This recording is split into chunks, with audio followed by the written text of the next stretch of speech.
वसुदेवसुतं देवं कंसचाणूरमर्दनं देवकी परमानन्दं कृष्णं वन्दे जगद्गुरुम्।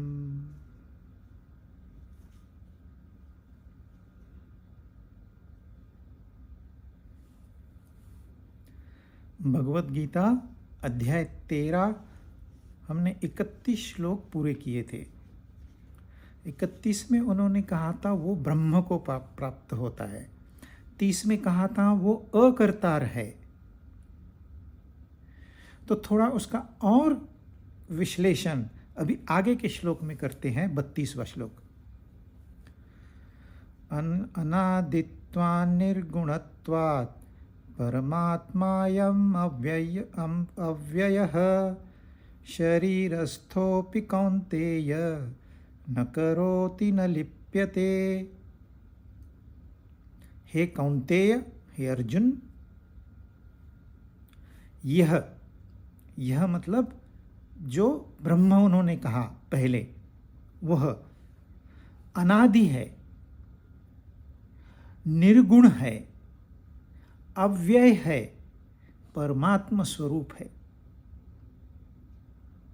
यह शरीर में रहता हुआ न कुछ करता है, न ही किसमें लिप्त होता है। वो अकर्ता बन के रहता है, अलिप्त रहता है। कैसा वो? अनादि, निर्गुण, अव्यय, परमात्मा स्वरूप इस शरीर में रहता है। यह पॉइंट बहुत इंपॉर्टेंट है। परमात्मा कोई अपने से भिन्न नहीं है। परमात्मा तो इसी शरीर, क्योंकि यह शरीर उसके बगैर कुछ नहीं कर पाएगा। कुछ मतलब कुछ नहीं कर पाएगा। तो वो है इसी शरीर में, और वही आत्म स्वरूप भी है। परंतु वो न कुछ करता है और न ही लिप्त होता है। अभी कुछ करता नहीं मतलब क्या? इनएक्टिव है क्या? वो जड़ है। वो तो चेतन है, यह शरीर जड़ है। जब परमात्मा का वर्णन करते हैं, वो निर्गुण है, निराकार है, अव्यय है, वगैरह वगैरह, तो ऐसे लगता है वो परमात्मा तो जड़ है, कुछ करता ही नहीं है। परमात्मा है इसलिए तो सब कुछ है। परमात्मा नहीं है तो कुछ भी नहीं है। और यह शरीर उसकी वजह से चल रहा है, सारे शरीर उसकी वजह से चल रहा है, सारी सृष्टि उसकी वजह से चल रही है। पर वो उसमें वो भाव नहीं है कि मैं कुछ करता हूं। हम लोग थोड़ा कुछ करते हैं, मैंने किया। आज पता है, मैंने भगवत गीता का पूरा 1 घंटा सत्संग सुना। कर्तृत्व अभिमान। अरे भाई, मैंने कमाया है, मैं नहीं एंजॉय करूंगा तो कौन एंजॉय करेगा? भोक्तृत्व अभिमान, और यह अभिमान ही हमारे विनाश का कारण है। वो अविनाशी है क्योंकि वहां कोई अभिमान ही नहीं है। न करता है मतलब इनएक्टिव नहीं है। न करता है का मतलब सब कुछ करता हुआ भी यह भाव नहीं है कि मैं कुछ करता हूं, और न ही उसको कुछ असर होता है।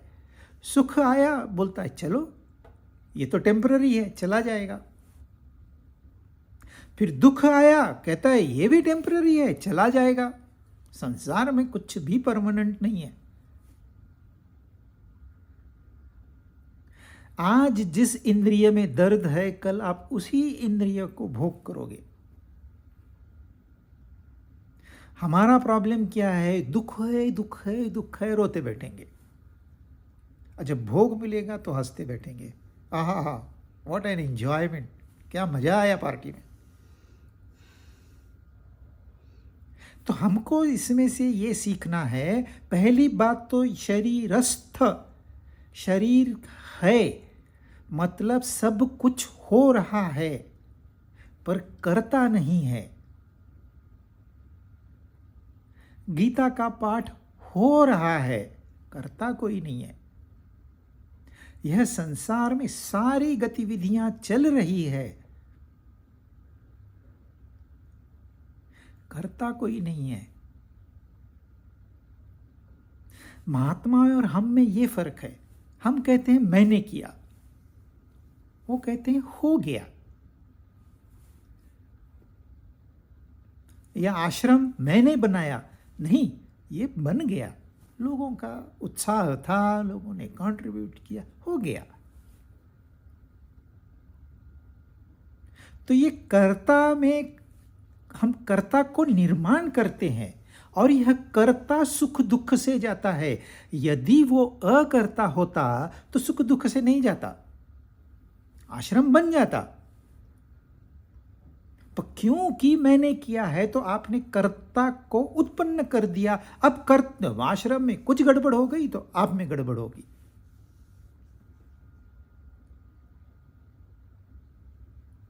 तो ये जो हमारा भाव है, कर्तापन है, भोक्तापन है, ये है संसार में सारे दुखों की जड़।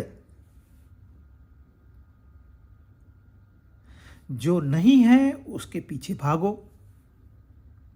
कामना।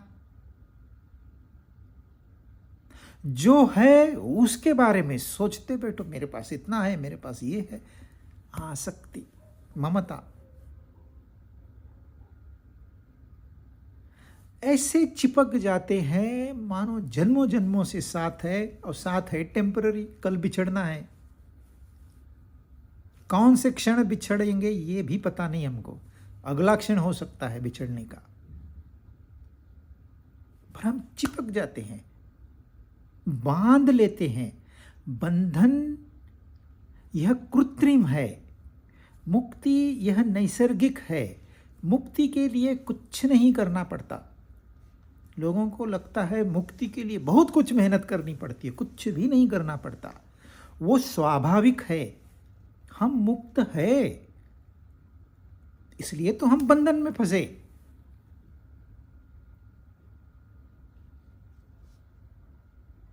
एक गुलाम गुलाम बनता है क्योंकि वो मुक्त है, एक राजा राजा बनता है क्योंकि मुक्त है।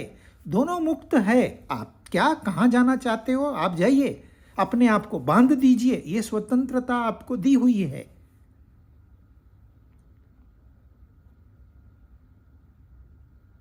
कोई गुलाम बन के अपने को बांध लेता है, कोई राजा बन के अपने को बांध लेता है दोनों बंधन में। यह बंधन ही नहीं हम निर्माण करते तो हम मुक्त तो थे ही, और क्या करना है? जो थे उसके लिए आप क्या करोगे? आप जाके पेड़ को चिपक गए, कहते हैं पेड़ मुझे नहीं छोड़ता, पेड़ मुझे नहीं छोड़ता। अरे पेड़ में क्या ताकत है तुम्हें नहीं छोड़े? मेरा परिवार, मेरा बिजनेस, मेरा धर्म, मेरा देश, सब जगह मेरा। आप अच्छा काम करते हो तो भी मेरा, बुरा काम करते हो तो भी मेरा। यह मेरा प्रॉब्लम है। कर्म कुछ भी नहीं करता, सब कुछ हो रहा है। एक चींटी पैदा होती है ना, उसके पहले उसका खाना मौजूद होता है। हाथी कितना खाता है आपको पता है? पर हाथी जहां से जाता है घास वहां पहले ही उग के आ जाती है। हो रहा है अननेसेसरीली अपना ईगो बीच में डालने का और अपना सत्यानाश कर लेने का।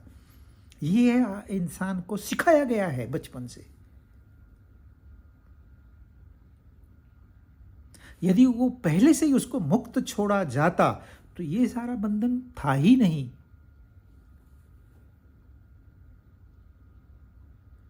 घर में से वही तुझे क्या अच्छा लगता है वही लेना, पड़ोसी के पास मत जाना, इसके हाथ का मत खाना, ये मत करना, वो मत करना, सिखाया जा रहा है हमें। सारी एजुकेशन सिस्टम एक ही केंद्र पे है, नौकर कैसे बनना है, अच्छा नौकर कैसे, मुझे नौकरी मिलेगी इसलिए मैं पढ़ाई करता हूँ। पढ़ाई कोई नौकरी के लिए करता है? ये गीता हम पढ़ रहे हैं, क्या नौकरी मिलेगी हमको?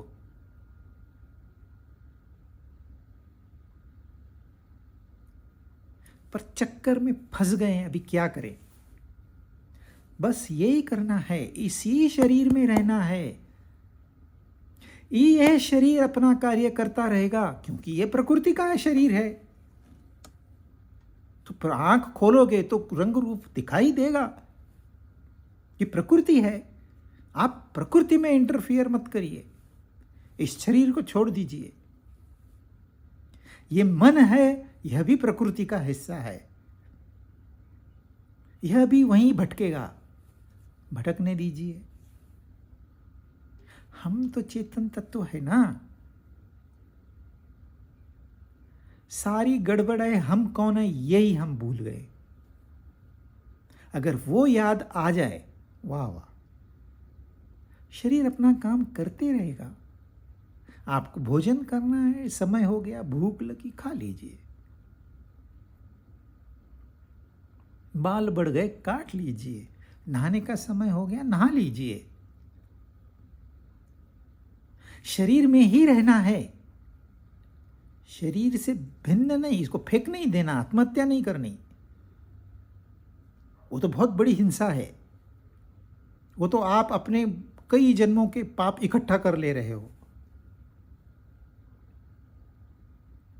इसी शरीर में रहते हुए सारा सृष्टि का कार्य चलता है, मैं देखता हूं।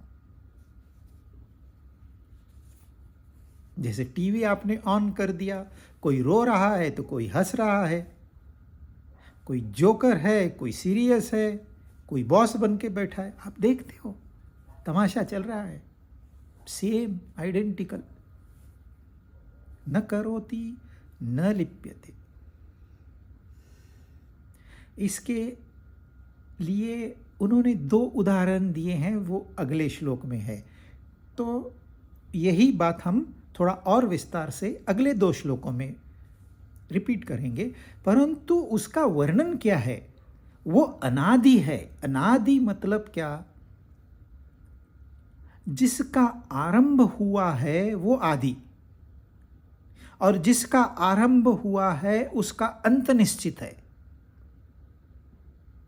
जो बना है वो बिगड़ेगा, जो पैदा हुआ वो मरेगा। तो आदि का मतलब ऑटोमेटिकली हो गया कि इसका अंत है। जिसका अंत है उसके पीछे भागना ही क्यों? तो किसके पीछे भागें? जो अनादि है, यानी कि जिसका अंत नहीं है। क्योंकि जब सिर्फ अनादि कहेंगे तो ऐसे लगता तो पैदा ही नहीं हुआ, मतलब है ही नहीं।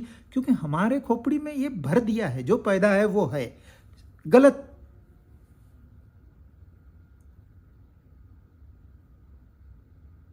जो सदा से है, जो सदा तक रहेगा वो है, बाकी आने वाले और जाने वाले हैं।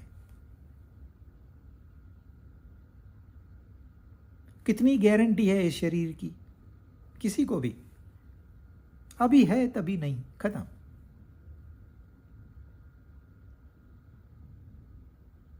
तो वो जो तत्व है, यह पैदा होने वाला, रोज पैदा होते हैं, रोज मरते हैं लोग। रोज सुख आ गया, पैदा हो गए, खुशियां मनाओ, बर्थडे मनाओ, फिर डेथ डे मनाओ। जो बर्थडे मनाएगा वो डेथ डे भी मनाएगा। और फिर भय, फिर डर लगता है, नाम सुन के ही डर लगता है। अरे हुआ क्या? जैसे पैदा हुआ वैसे मरना है। It is natural. बच्चा रेंगता है, फिर एक दिन खड़ा होता है, इट्स नेचुरल। फिर एक दिन दौड़ने लगता है, नेचुरल। ये प्रकृति है। तो प्रकृति से क्या डरना? वो तो अपने हिसाब से ही चलेगी, आप चाहे डरो या मत डरो। पर यदि हमको ये समझ में आ जाए कि इस बदलने वाले संसार में न बदलने वाला तत्व कौन सा है, तो भय चला जाएगा।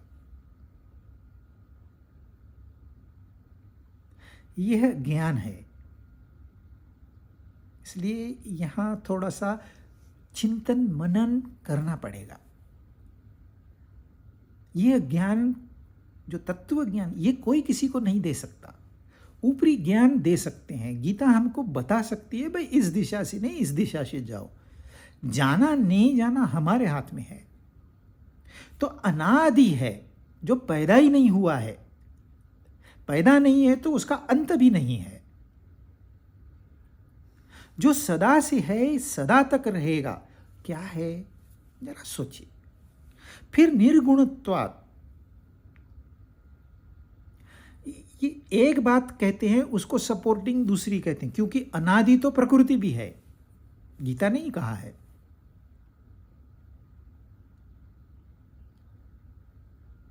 तो अनादि प्रकृति को भी लागू होता है, परंतु प्रकृति गुणों के साथ में है। एक ही परमात्मा है और कुछ नहीं है।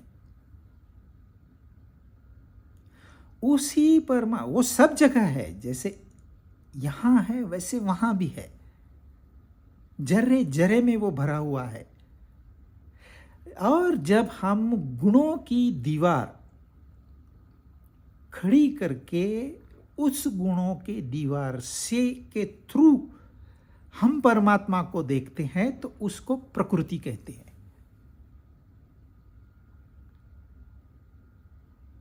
तो प्रकृति और परमात्मा में क्या फर्क है? वो गुण रहित है, यह गुण सहित है। वो अनादि है, यह आदि है। वह अविनाशी है, यह विनाशी है।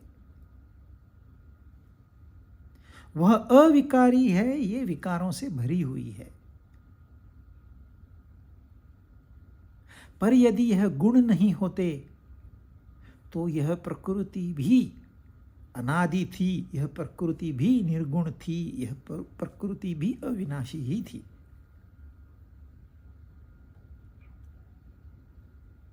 गुणों की वजह से वही परमात्मा प्रकृति बन गया। और यदि प्रकृति में रहते हुए हमें सच्चाई का पता चल जाए, तो प्रकृति आप घूमिए फिरिए, एंजॉय करिए। फिर न भय है न दुख है, और क्या चाहिए आपको? कोई बंधन ही नहीं है, तो इसका मतलब आप मुक्त हो।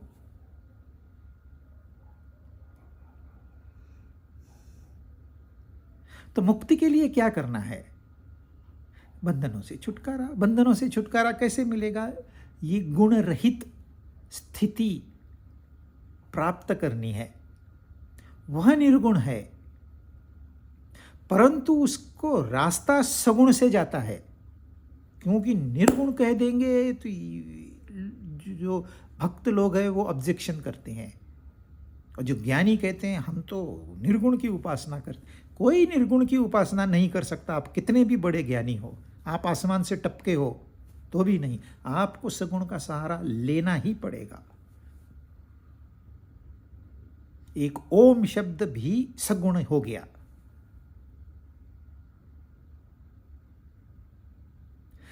है निर्गुण, लेकिन हम तो प्रकृति में फंसे पड़े हैं।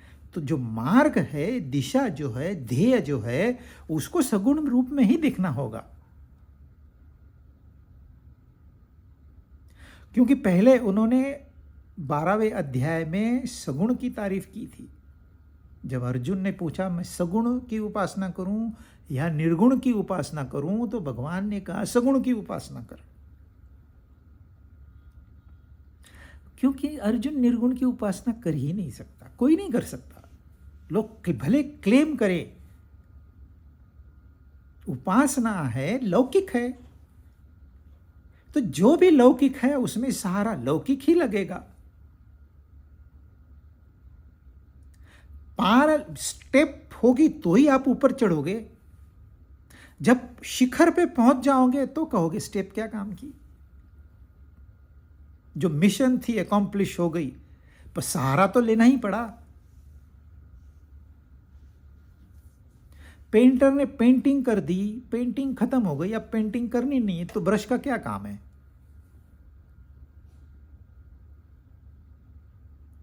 परंतु क्या ये ब्रश का काम नहीं था? इसके सहारे तो आपने जो भी बनाया है, जो भी कलाकृति निर्माण की है, उसी के तो सहारे की है।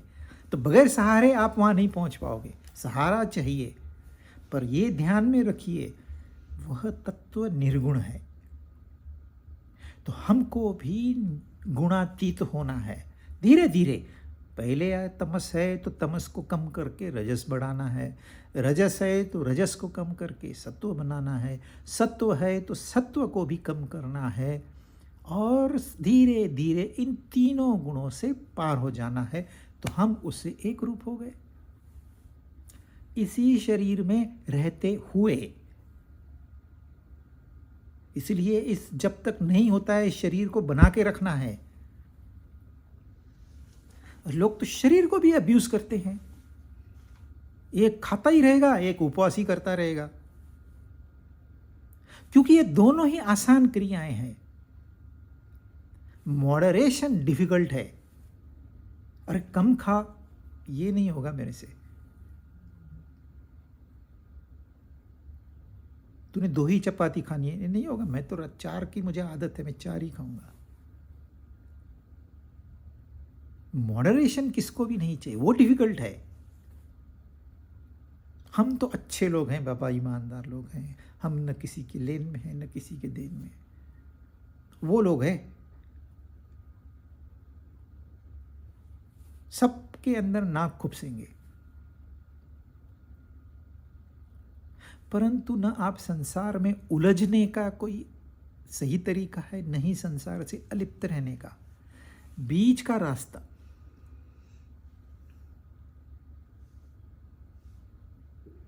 और वो तभी प्राप्त होगा जब हमको यह गुण, परमात्मा, प्रकृति, इनका संबंध समझ में आएगा।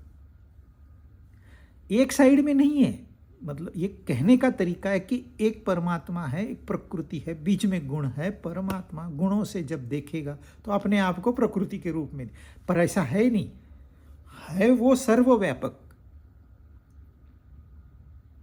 ये पूरा चैप्टर है हमारे पास गुणों पे बात करने के लिए। अविनाशी, अव्ययः, अविकारी। हमारा शरीर जो कल था आज नहीं है, इसमें लाखों करोड़ों कोशिकाएं मर गई और लाखों करोड़ों पैदा भी हो गई, हमको पता ही नहीं है। जो हमने कल अन्न खाया था वो गायब हो गया है, जीरो, वो है ही नहीं कहीं भी। उसका खून बन गया, उसकी शक्ति बन गई, उसकी मज्जा बन गई, उसकी हड्डियां बन गई, हमें पता नहीं है। तो विनाश तो हर पल हो रहा है। 1 साल में 95% शरीर नया बन जाता है, हमें पता ही नहीं है। सिर्फ जाते जाते एक लकीर खींच के जाता है, दैट्स ऑल। हमने एक पेपर लिया ओरिजिनल, उसकी जेरोक्स कॉपी निकाली, कहने को आप कहोगे सेम टू सेम है, परंतु फर्क है। उस जेरोक्स की और एक जेरोक्स निकालो और कंटिन्यूअस करो, ऐसे 500 जेरोक्स कॉपीज निकालो, आखिरी में आपको कोरा कागज मिलेगा,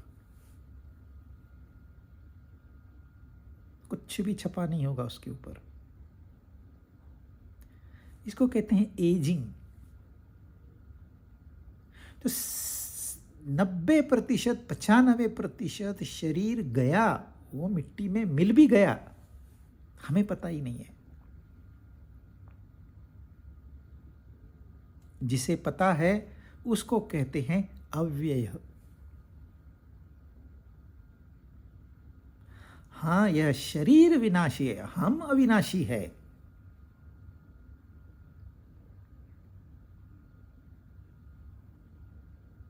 तो यह बदलता रहेगा, सारा संसार बदलता रहेगा। कैसे पता चलता है कि ये सब बदल रहा है? क्योंकि वहाँ कोई अविनाशी तत्व है। वो नहीं होता तो हमें पता ही नहीं चलता कि विनाश हो रहा है।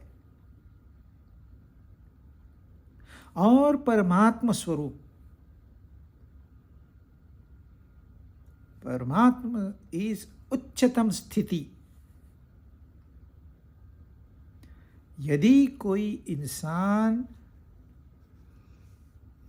अपनी प्रगति करने की ठान ले तो कहां तक पहुंच सकता है?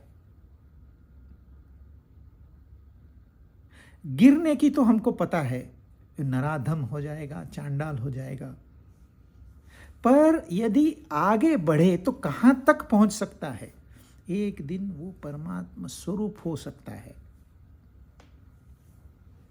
और इतिहास में हमको संदर्भ मिलता है कि ऐसे भी स्थिति को प्राप्त किए हुए नाम हमें याद है।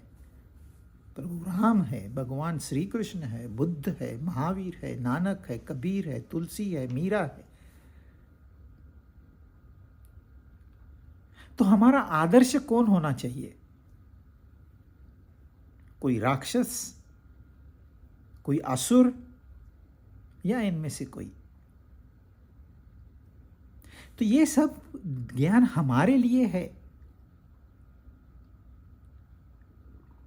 हमने अपने जीवन में परिवर्तन लाने के लिए इन चीजों को अपनाना है। गीता पढ़ के लेक्चर देने से कोई मतलब नहीं। वो तो like any other teacher. Teacher थोड़ी ज्योग्राफी मतलब पूरी दुनिया घूम के आई है। नहीं, टीचर ने तो अपना गांव नहीं छोड़ा है, पर लेकिन अमेरिका का पढ़ाती है। वो कभी गांव छोड़ के नहीं गई, अब पढ़ाती अमेरिका है, भारत में रह के। तो उसके लिए हमें भगवत गीता नहीं चाहिए। टीचर बन के क्या करना है?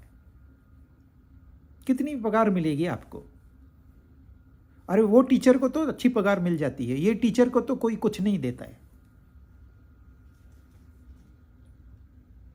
पर अपने जीवन में पॉजिटिव परिवर्तन लाने के लिए इसके सिवा और कोई रास्ता नहीं है। तो सब कुछ हो रहा है, मैं न कुछ करता हूं, नहीं मैं भोगता हूं किसी चीज का। इसको समझने के लिए और हमारे पास आगे के 2 श्लोक है। अभी वो कहेंगे न लिप्यते, अलिप्त कैसे रहता है? यह अलिप्तता बहुत महत्वपूर्ण है जीवन में। जिसको अलिप्तता आ गई उसने जीवन की कला सीख ली। तो उन्होंने उदाहरण दिया है। भगवत गीता उदाहरण देके समझाने में ज़्यादा समय नहीं खर्च करती, लेकिन कोई चीज़ महत्वपूर्ण है तो फिर वो थोड़ा सा नीचे आती है और हमें समझाती है। तो 33, यथा सर्वगतं सौक्ष्म्यात् आकाशं नो लिप्यते सर्वत्रावस्थितो देहे तथात्मानोपलिप्यते। आकाश, आकाश पंच महाभूतों में सबसे सूक्ष्म है। अत्यंत सूक्ष्म होने से, सर्वगतम जर्रे जर्रे में वो होने से कभी लिप्त नहीं होता। ऐसे ही सब जगह परिपूर्ण आत्मा देह में लिप्त नहीं होता।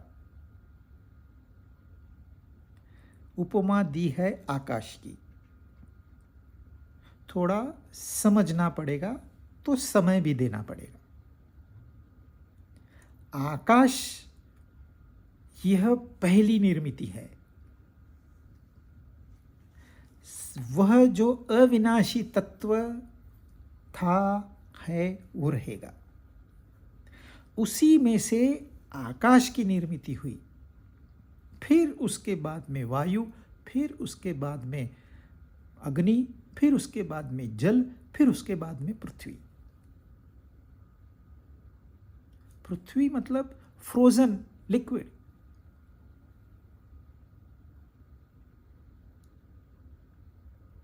तो आकाश सबसे सूक्ष्म होने से सब में व्याप्त है। यदि मैंने एक वस्तु आकाश में रख दी तो आकाश न बढ़ेगा न घटेगा। अगर रख दी तो आकाश श्रिंक हो गया, निकाल दी तो आकाश फिर बढ़ गया, ऐसे कुछ नहीं होता है आकाश में। आकाश उस वस्तु को व्याप्त करके रहता है। यदि मैं पानी के टब में जाऊं तो मेरे शरीर के आकार का पानी बाहर निकल जाएगा, परंतु मैं एक स्पंज पानी में डालूं तो पानी बाहर नहीं आएगा, पानी उस स्पंज के थ्रू एंड थ्रू चला जाएगा। तो स्पंज से पानी प्रभावित नहीं हुआ।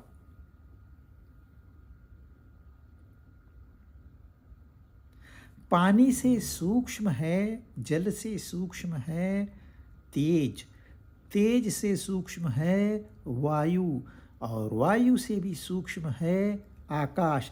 इसलिए आकाश वायु को भी व्याप्त करता है, अग्नि को भी व्याप्त करता है, जल को भी व्याप्त करता है, पृथ्वी को भी व्याप्त करता है, पृथ्वी के साथ जितने भी ग्रह हैं सबको व्याप्त करता है, इसके साथ जितने भी तारे हैं उनको भी व्याप्त करता है। पर आकाश पे कोई असर नहीं, न वो बढ़ा न घटा। पूरा ब्रह्मांड उसमें डाल दो, वो ज्यों का त्यों, पूरा ब्रह्मांड निकाल लो, वो जैसे है वैसे। सूक्ष्म अगर कुछ है नोन प्रकृति में तो वो है आकाश। और आकाश किसी भी चीज से, किसी भी विचार से, किसी भी भावना से, किसी भी ज्ञान से प्रभावित नहीं होता। वो जैसा है वैसा रहता है। न उसको कोई गंदा कर सकता है, न उसको कोई काट सकता है, न उसको कोई गीला कर सकता है, न उसको कोई सुखा सकता है। वो बस है और एवर एक्सपांडिंग है। आप जहां भी चले जाओ आकाश वहां मौजूद है। आप बिलियंस लाइट ईयर्स चले जाओ आकाश वहां मौजूद है। वो है लेकिन वो लिप्त नहीं होता। और आकाश से भी सूक्ष्म जो है वो कैसे लिपायमान होगा?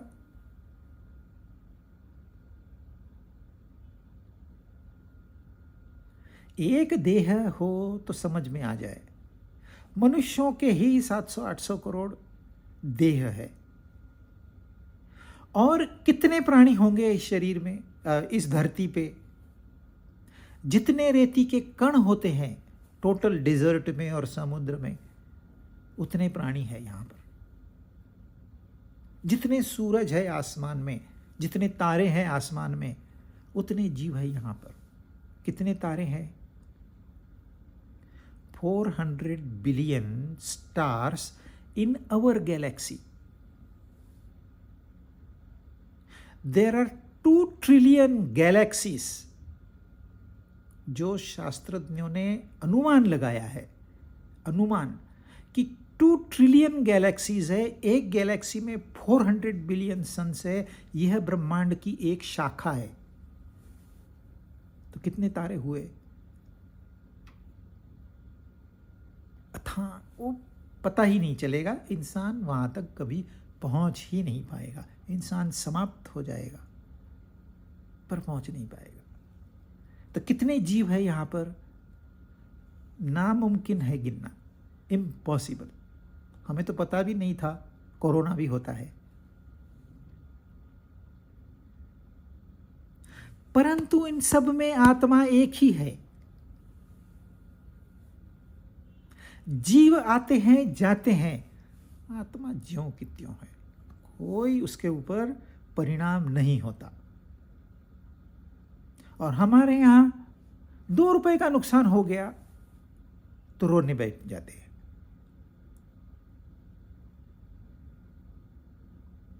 कोई खरोच आ गई कार पे, रोते बैठ गए। किसी ने गीले पैर कारपेट पे डाल दिए, परेशान। बच्चे आए सोफा पे कूदने लगे, सारा ध्यान उधर। कितने लिपायमान होते हैं हम छोटी छोटी बातों में।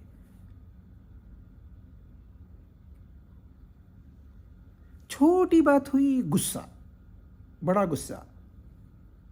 छोटी बात हुई 3 दिन नींद खराब। उन्होंने उदाहरण आकाश का दिया है, वो तो प्रचंड है, पर उसका एक अंश का तो हम अपने आप में कॉपी करें। कॉपी करना है, वो गुण को कॉपी करना है। आकाश नहीं बनना, वो जो गुण है आकाश का, उसको स्ट्रेट अवे कॉपी करके अपने में पेस्ट करना है। कि वो जैसे लिपायमान नहीं होता, वैसे हमने भी लिपायमान नहीं होना है। ये संसार है, ये संसार में जैसे जन्म होगा वैसे मृत्यु भी होगी। हाँ, मृत्यु कोई खुशी वाली बात नहीं है, गम की बात है, तो गम जैसे रहना है। पर इसका मतलब नींद खराब लेनी है, 8 दिन 10 दिन 12 दिन रोते ही बैठे।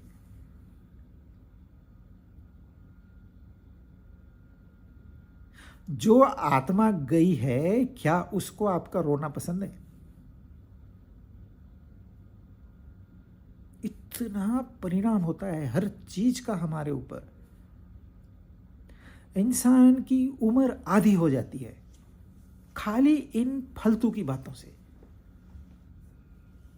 हम अपनी उम्र कम करने में एक्सपर्ट हो गए हैं।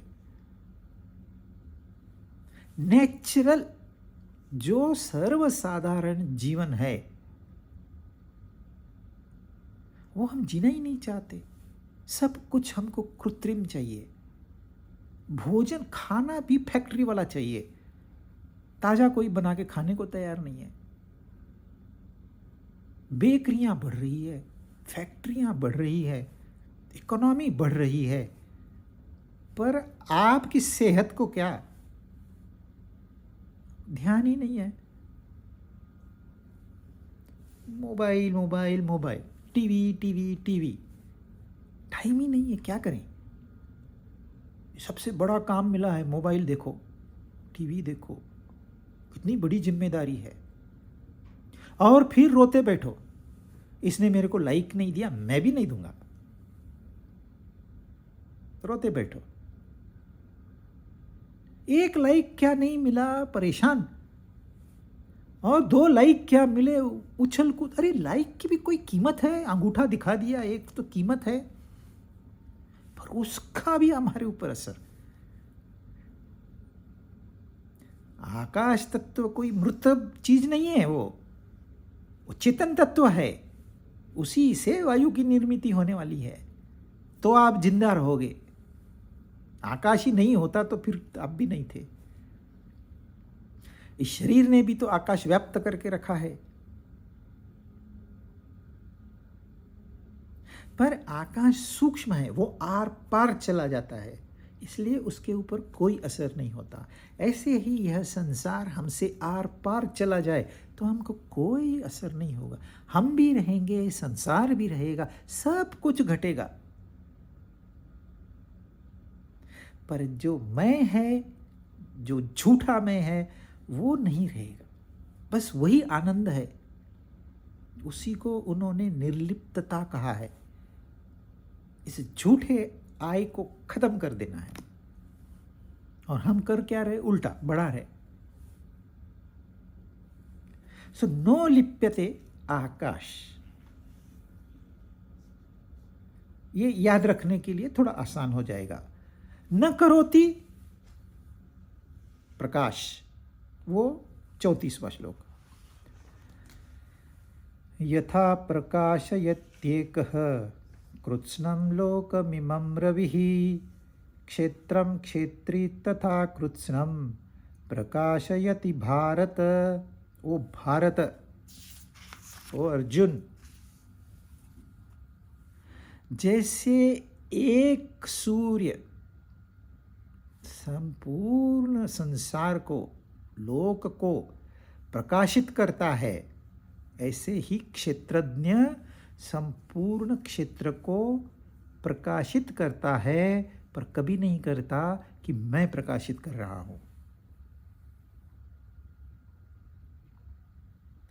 आप सोच भी नहीं सकते कि एक दिन सूर्य नहीं होगा तो क्या होगा। आप सोच ही नहीं सकते। यह कल्पना के बाहर वाली बात है। वी आर सो डिपेंडेंट, और हम समझते हैं हम इंडिपेंडेंट हैं। नदियां बह रही है, पेड़ खिल रहे हैं, फल फूल दे रहे हैं, घर बैठे अनाज धान्य आपके घर में पहुंच रहा है।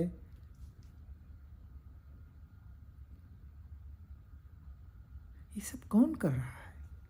क्या रूट कहां पर है? हमेशा रूट तक जाइए।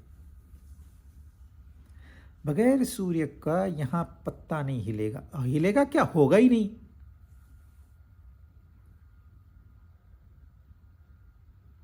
पर सूर्य कभी नहीं कहता मैं करता हूं। वैसे ही महात्मा लोग बड़े बड़े काम करके गए हैं इस संसार में। हमें उनकी कीमत नहीं, क्योंकि हमारी बुद्धि उतनी उन्नत नहीं है कि हम उनको समझ पाए। हम तो साइंटिस्ट को नहीं समझ पाते। कितने लोग आइंस्टाइन पढ़ सकते हैं, उनको नहीं पढ़ सकते, तो जिन्होंने गीता लिखी उनको कैसे समझ पाएंगे हम?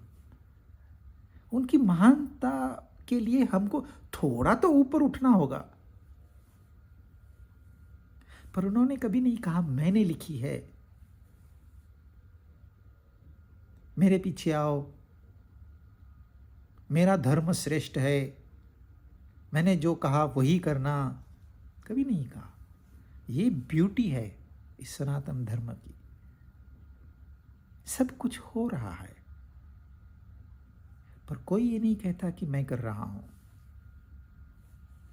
अभी तो हम कॉपी करते हैं वेस्ट की, इसलिए हर जगह मैं बकरी के जैसे। यह मैं विनाश का कारण है। मैंने ये किया, मैंने वो किया। आपने 2 दिन उम्र घटा ली अपनी शरीर की, आत्महनन किया, हिंसा की, और अलग अलग तरह के कपड़े पहनेंगे, मैं ये हूं, मैं वो हूं। अलग तरह से बाल काट देंगे, कोई काट देगा, कोई ऐसे यूं बढ़ा देगा। वेशभूषा करने से कोई अकर्ता नहीं बनता। अकर्ता बनने के लिए सूरज को कॉपी करो। उन्होंने सीधे सीधे कहा है, अकर्ता आपको यदि छुटकारा चाहिए झंझटों से, सूर्य की तरह रहो ना। सीधे सिंपल। पर हमको लगता है सूरज तो निर्जीव है। अरे आप सूरज के बगैर नहीं हो, आप निर्जीव हो।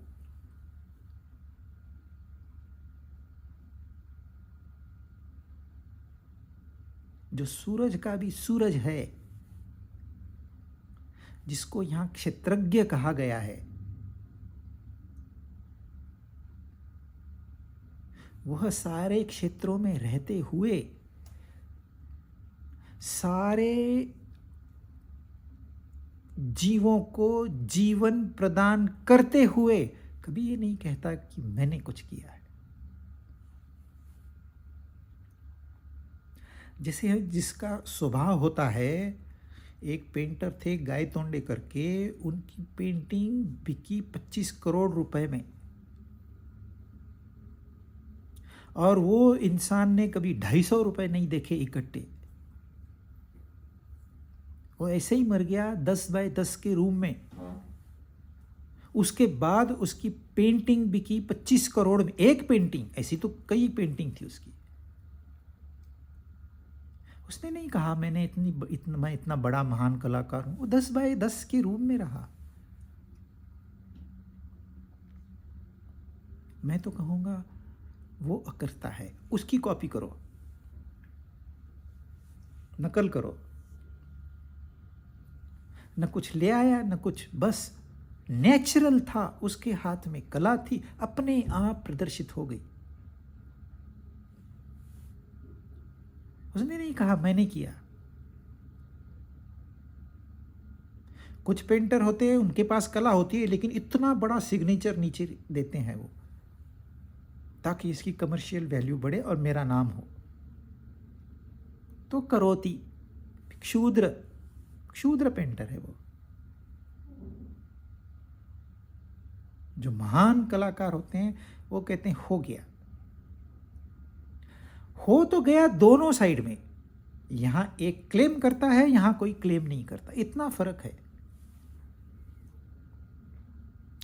सूर्य का उदाहरण नहीं समझ में आता है तो ये छोटे मोटे हमारे आसपास में जो महात्मा हो गए, इनसे हम कुछ सीखें। न करोति न लिप्यते, पहले उन्होंने बताया न लिप्यते आकाश, न करोति सूर्य। क्षेत्र क्षेत्रज्ञ, पुरुष प्रकृति, जगत ईश्वर, शिव शक्ति, ये पेयर्स है, मतलब सेम ही है। क्षेत्रज्ञ है वो परमात्मा, वह पुरुष, वह ईश्वर, जिसकी वजह से सब कुछ है, वह तत्व। नाम कुछ भी दो, नाम लौकिक है, कोई भी नाम उस पारलौकिक को एक्सप्लेन नहीं कर पाएगा। इसलिए बहुत सारे नाम, विष्णु सहस्त्र नाम आपने सुने होंगे। सहस्त्र नाम क्यों भाई? एक व्यक्ति के कोई 1000 नाम हो सकते हैं क्या? क्यों?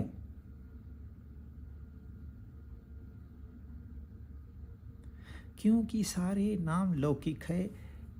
वह जो है 1000 नाम भी उसको नहीं बयान कर सकते।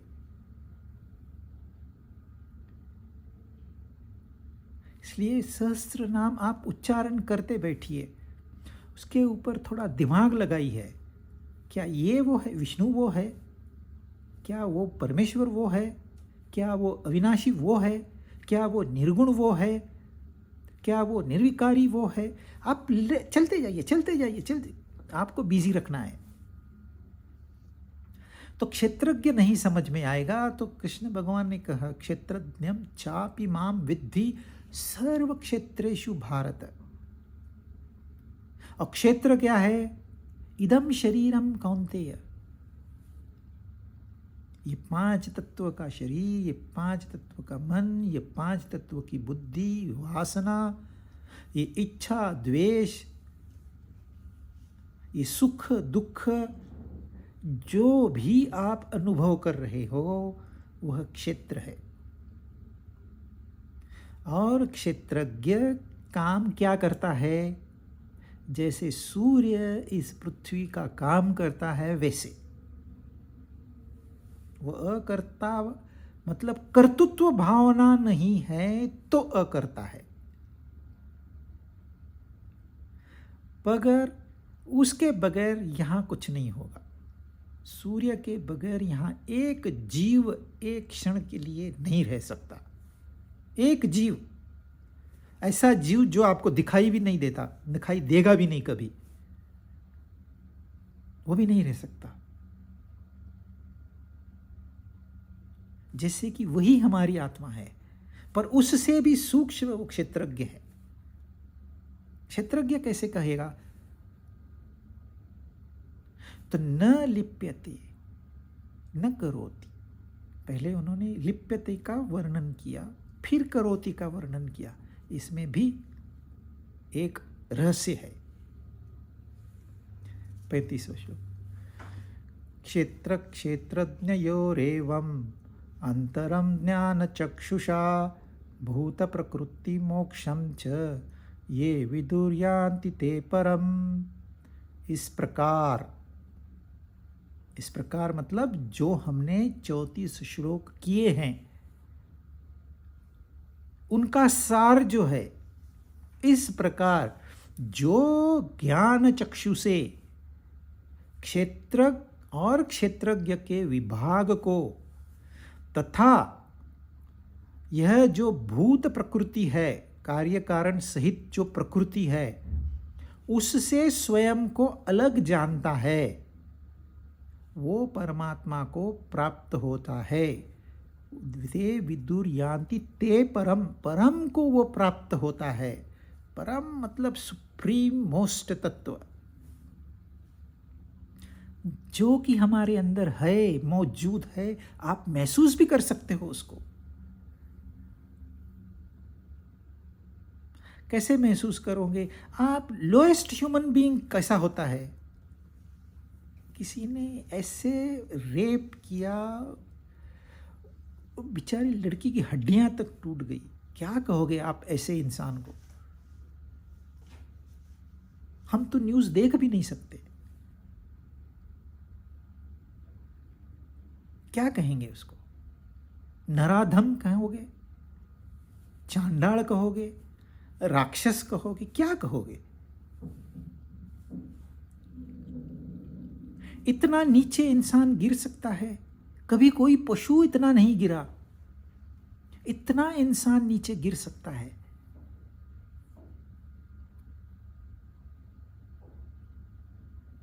पर यह गिरा कौन है, कैसे गिरा है? वह चांडाल, वह नराधम था कहाँ? वो इसके अंदर में ही था।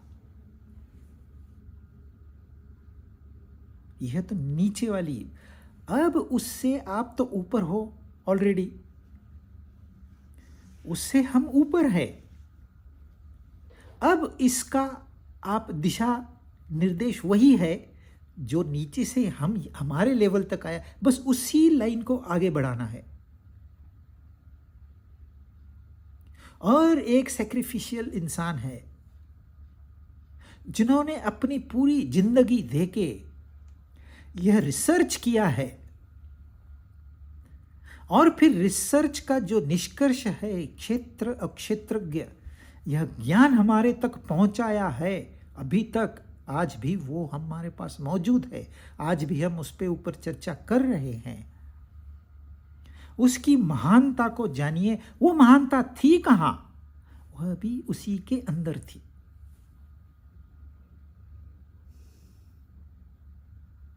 तो हम उस महानता की ओर बढ़ें या और नीचे गिरें,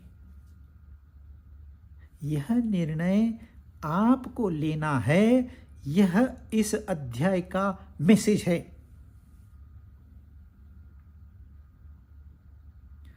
आप कोशिश करोगे तो एक न एक दिन ध्येय तक पहुंच जाओगे। कोशिश नहीं करोगे, गिरना बहुत आसान है। आसान रास्ता चाहिए या कठिन रास्ता चाहिए? कठिन रास्ता आगे बहुत अच्छा है, आसान रास्ता तो आगे आपको खाई में गिरा देगा, और ऐसे गिराएगा आपकी सारी हड्डियां टूट जाएंगी, मरेंगे नहीं।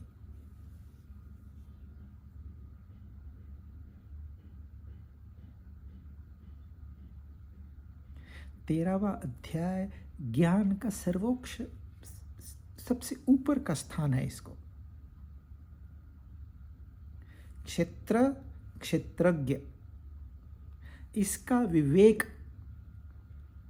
शुरुआत होती है। जब आपने विवेक किया तो सिर्फ शुरुआत हो गई, इसका अंत होगा इस बोध पर। जब बोध हो जाएगा तब आप परमात्मा को प्राप्त हो जाओगे। उसके लिए हमको ज्ञान चक्षु की आवश्यकता है। यह चर्म चक्षुओं से हम ये जो संसार है, जो कि द्वंद्वों से बना हुआ है, वह देख सकते हैं, क्षेत्र को देख सकते हैं, क्षेत्र को जान सकते हैं। परंतु क्षेत्रज्ञ को जानने के लिए हमको उस ज्ञान चक्षु की बहुत आवश्यकता है। इसलिए सिंबॉलिकली शिव का तीसरा नेत्र बताया गया है। शिव ज्ञान की देवता है, उनके पास ज्ञान चक्षु है। बताएंगे कैसे लोगों को, तो तीसरा नेत्र कहते हैं उसको। यहां तिलक लगाते हैं, वो प्रतीकात्मक है कि हमको इस ज्ञान चक्षु को उन्नत करना है। यह दोनों के बीच वाला स्थान है। दो आंखें जो देखती है, द्वंद्व देखती है, उसके से बीच में जो कान है जो सुनते हैं, वो द्वंद्व सुनते हैं, उसके बीच में साइलेंस, उसको सुनना है, शांति को सुनना है। इसलिए यह स्थान बहुत महत्वपूर्ण है, इसको उन्नत करना है। आज्ञा चक्र है वहां पर, ऐसे भी कहते हैं चक्र वाले। तो बगैर ज्ञान चक्षु के बोध नहीं होगा। शुरुआत विवेक से करनी है और अंत बोध से करना है। बोध हो गया तो उस परम की प्राप्ति हो गई। यह कंक्लूडिंग वर्स है, आखिरी वर्स है। तो उन्होंने क्या क्या कहा था? क्षेत्र कहा, इस शरीर को क्षेत्र कहा, इसको जो चलाने वाला है इसको क्षेत्रज्ञ कहा। फिर उन्होंने 20 हमको ऐसी बातें बताई है, 20 साधनाएं, जिसको हम यदि अमल में लाएंगे तो हमको ज्ञान की प्राप्ति होगी। ज्ञान का वर्णन नहीं हो सकता, ज्ञान की प्राप्ति हो सकती है। बताने को मैं कॉपी करके यहां जो लिखा है उसको रिपीट कर सकता हूं, पर 20 उन्होंने दी थी बातें, 20 साधना, एक या दो बहुत है हमारे लिए। फिर ज्ञेय बताया, जो अज्ञेय है वही ज्ञेय है।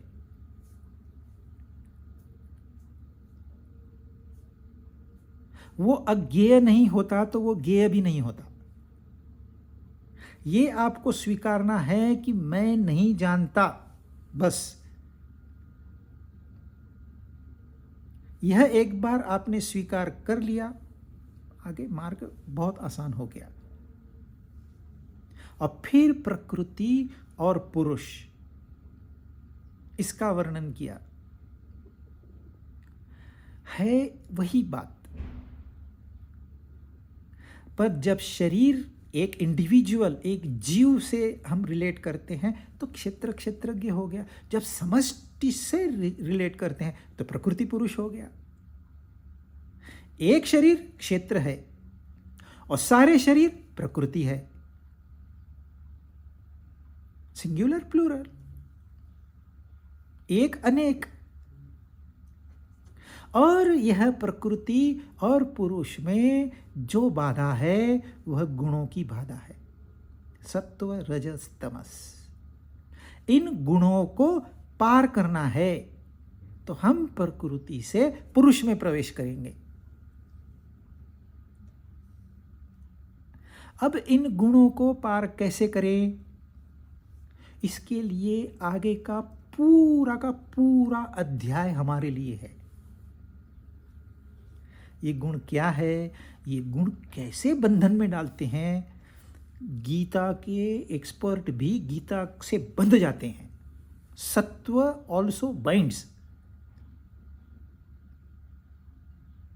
तो इन गुणों से जो बाधा है, बोध नहीं हुआ, अब पूरा अध्याय हो गया, बोध नहीं हुआ तो फिर हमको आगे और सहारा चाहिए। तो गुणों को कैसे हम जीतें वो हम आगे वाले अध्याय में करेंगे। इसको हम यहाँ समाप्त करते हैं। ओम तत्सत इति श्रीमद्भगवद्गीतासूपनिषत्सु ब्रह्म विद्यायाम योगशास्त्रे श्रीकृष्णार्जुन संवादे क्षेत्र क्षेत्रज्ञ विभाग योगो नाम त्रयोदशोऽध्यायः। अब हमने कहने को 13वां अध्याय पूरा किया, परंतु गीता वालों को पता है नहीं पूरा हुआ है, इसको फिर से दोहराना है। कितनी बार भी इसको रिपीट करना पड़े, वर्थ वाइल। तो हम शुरुआत कर देते हैं।